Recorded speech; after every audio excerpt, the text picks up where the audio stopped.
Hello guys. Magandang umaga, magandang gabi, magandang hapon, magandang tanghali po sa inyong lahat. At kumusta po kayo? Ngayon po i-share ko lang po ang isang video na ito kung papaano po birahin ni PPRD si Trillanes.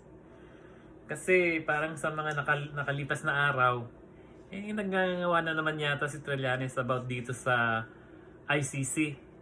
So, tinan nyo po guys, may video po si PPRD na kinikriticize niya si Trilliling. Panoorin nyo po yung video guys.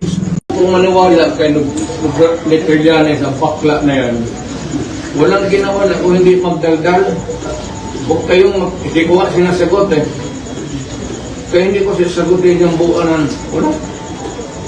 Yan ang isang misteryo. May isang tao na bobo, bakit lumusot sa PMA? Hindi naman nakipaglaban sa Mindanao, walang ginawa ang ulol, kung hindi magkudita, gumawa ng kaguluhan sa bayan natin. Tapos ngayon, siya pa yung hero. Siya pa yung kala mo, the idiot, itong si Trillanes. Ano ang style ng buang na yan? Kung katabi ka niya at ayaw niya ikaw, pipinturahan ka niya ng itong para maging puti ang ulol na yan. Wala namang medal of valor, wala namang medal of merit, tapos nagwala dyan sa... Alam mo, kung ako ang presidente ng panahon na yung patay na yan. Kung ako ng presidente tapos mag-mutiny na doon, matagal ng kasabay siguro ng ditong ibang cemetery. Mahirap kay Nograles ay Trillanes, akala niya matapang siya. Yung pagkakala niya kay sundalo siya, ay dumaan ng PMA. Malaki ang respeto ko sa mga sundalo. PMA yan.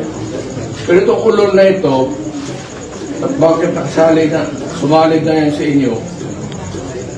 Siya lang may utak, siya yung may bayag na Trillanes. Tumahimik ka na lang, wala ka nang ginawa.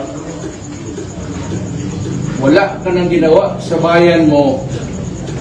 You have nothing to contribute or had contributed to this country.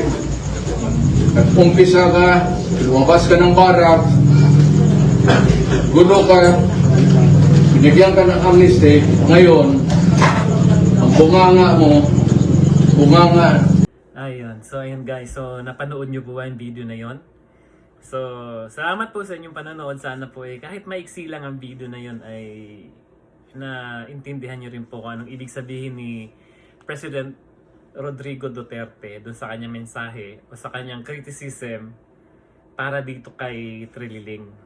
Okay guys, so salamat po sa inyong panonood. Bye!